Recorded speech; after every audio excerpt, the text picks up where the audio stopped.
Computadoras cuánticas.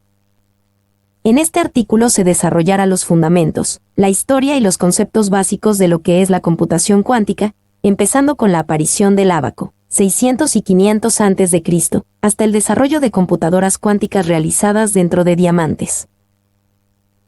Introducción. En la edición de la 35 aniversario de la revista Electronic Magazine, hubo una publicación en especial, realizada por Gordon Moore, uno de los fundadores de Intel, en la cual reportó que la cantidad de componentes en un circuito integrado de silicio se había duplicado desde el año 1959 hasta 1965. Predijo que en 1975 se podrían incluir 6.500 de estos componentes en un solo chip. Hoy en día los componentes de un chip llegan a ser de 1.000 millones componentes.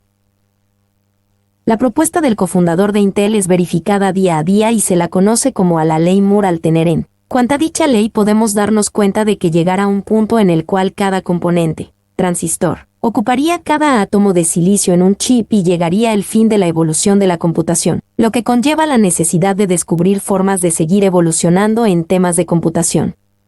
También con el alto coste computacional que exigía los cálculos de la evolución de sistemas cuánticos, Richard Feynman 1982 empieza a estudiar la computación cuántica, considerando a los sistemas cuánticos no como objetos a calcular sino como herramientas de cálculo. El área se desarrolló lentamente hasta que Pierre W. Shore en 1994 describió un algoritmo polinomial para factorizar enteros. Clásicamente el tiempo que cuesta realizar cálculos se puede reducir usando procesadores en paralelo. Para alcanzar una reducción exponencial es necesario un número exponencial de procesadores y por tanto una cantidad exponencial de espacio físico. Sin embargo, en sistemas cuánticos la capacidad de cálculo en paralelo crece exponencialmente respecto al espacio requerido por el sistema. Este efecto se llama paralelismo cuántico. 2. Historia. Antiguamente, los primeros modelos fueron manuales. Estos se remontan aproximadamente hasta 500 a.C., cuando los egipcios inventaron un artefacto que consistía en una serie de esferas atravesadas por varillas. Este artefacto fue cambiado y perfeccionado por los chinos, y posteriormente en el siglo XIII después de Cristo es cuando toma la forma clásica que conocemos. El ábaco está compuesto por 10 líneas con 7 esferas cada una. Una línea corta todas las líneas en dos partes, una más grande que la otra, ubicándose 2 esferas en la parte superior y 5 en la parte inferior. Mucho tiempo después, se desarrollaron modelos mecánicos y eléctricos. Es así que Blaise Pascal, en 1649, fabricó la pascalina, una máquina que hacía operaciones de 8 dígitos. En 1820, Charles Babbage, con la ayuda de la condesa Ada Byron, construyó 2 equipos totalmente mecánicos. Usaban ejes, engranajes y poleas para realizar cálculos. Byron fue la primera persona que programó una computadora. Tiempo después un lenguaje de programación fue nombrado como Ada en su honor. Hermann Halleris desarrolló unas máquinas que clasificaban, ordenaban y enumeraban tarjetas perforadas. Estas se usaron en el censo realizado en 1890 por el gobierno de los Estados Unidos de Norteamérica. Konrad Zuse, ingeniero alemán, en 1942, construyó la primera computadora digital, electromecánica binaria, programable. Entre 1937 y 1942 Atanasoff y Berry construyeron un prototipo compuesto de tubos al vacío, capacitors y un tambor de rotatorio para el manejo de los elementos de la memoria. Fue usada para resolver ecuaciones matemáticas complejas. En 1941 Turing construyó la Colossus, una computadora que usaba miles de válvulas, 2.400 bombas de vidrio al vacío, y un escáner con capacidad de leer 5.000 caracteres por cinta de papel. En 1944 IBM, Interna Business Machines, construye la Mark I en cooperación con la Universidad de Harvard, media 15 metros de largo, 2.40 metros de altura y pesaba 5 toneladas. La ENIAC contaba con 17.468 tubos de vidrio al vacío similares a los tubos de radio. Fue construida en 1946 en la Universidad de Pensilvania. Finalmente se inició la era digital, con modelos electrónicos basados inicialmente en tubos de vacío y luego en transistores. La EDVAC fue la primera computadora electrónica digital. su memoria consistía en líneas de mercurio. Dentro de un tubo de vidrio al vacío, donde se podía almacenar ceros y unos. El transistor es el invento que más ha influenciado en la evolución de las computadoras. Este fue concebido en 1948 por 3 científicos en los laboratorios de Bell. Este contiene un material semiconductor que funciona como un interruptor. En 1958 Kilby y Noisea, de la Texas Instrument, inventaron los circuitos integrados, haciendo que las computadoras fuesen cada vez más pequeñas. En Intel, en 1971, Hauff desarrolló un microprocesador de 4 bits que contenía 23.000 transistores que procesaban 108 kHz o 0.06 MHz. Tenía 46 instrucciones y 4 kilobytes de espacio de almacenamiento. En 1974 Intel presentó una CPU compuesto por el microchip 8080. Este contenía 4.500 transistores y podía almacenar 64 kilobytes de memoria RAM. Tenía un bus de datos de 8 bits. Wozniak y Hobbs, en 1976, empiezan con Apple, revolucionando el mundo de las computadoras al introducir la interfaz gráfica y el ratón. El microprocesador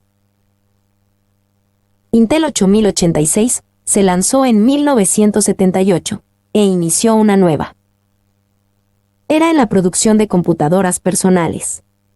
A comienzos de la década de los 80 IBM empezó a desarrollar las computadoras personales con PC-2 como sistema operativo, empezando así una nueva era, donde las computadoras estaban al alcance de todos. Las computadoras portátiles, las computadoras Vertibles, y los modelos no comerciales que son tan pequeños como una moneda de 1 centavo. La constante miniaturización de los componentes de hardware ha logrado la realización de nanocircuitos. 3. Computadora cuántica. Pronto no será posible reducir más los circuitos, debido a que muy pronto la miniaturización será tal que las leyes de la física clásica ya no sean válidas. Entonces entrará en los dominios del mundo subatómico, donde las leyes de la física de la mecánica cuántica tienen validez. El cambio en los componentes fundamentales de las computadoras hace necesario redefinir muchos elementos de la computación actual, la arquitectura, los algoritmos y los componentes de hardware. Es así como nace la computación cuántica y con ella los algoritmos cuánticos. La aplicabilidad de la computación cuántica depende de la posibilidad de desarrollar una computadora cuántica. Un ejemplo del inmenso poder de las computadoras cuánticas es el algoritmo cuántico para determinar si un número es primo. Una computadora actual se tardaría miles y hasta millones de años, dependiendo de cuán grande sea el número a factorizar, en ejecutar tal algoritmo. A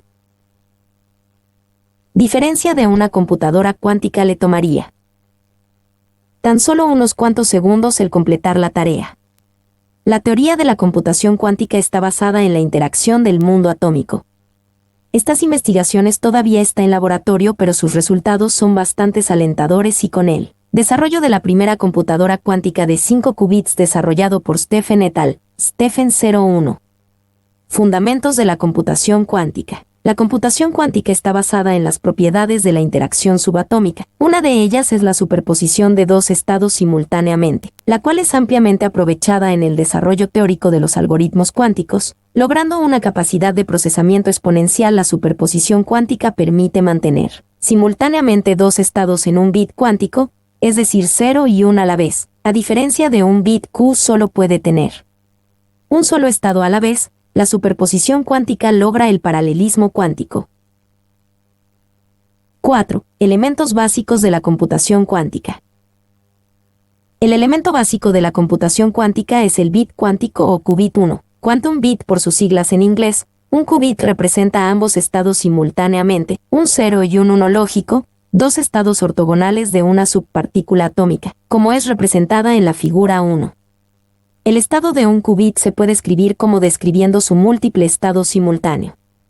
Un vector de 2 qubits representa simultáneamente los estados 00, 01, 10 y 11. Un vector de 3 qubits representa simultáneamente los estados 000, 001, 010, 011, 100, 101, 110 y 111, y así sucesivamente.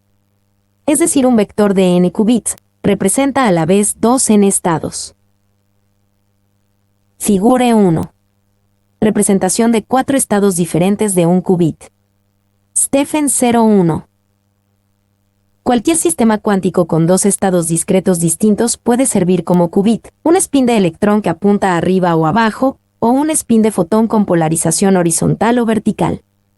En la figura 1 se tiene una representación pictórica de 4 diferentes estados basado en el spin de un núcleo atómico, por lo que puede ser usado como un qubit. Un qubit no puede ser clonado, no puede ser copiado, y no puede ser enviado de un lugar a otro. Mi nombre es Demim. Soy tu asistente personal. Mi sitio en internet es demim.es.tl.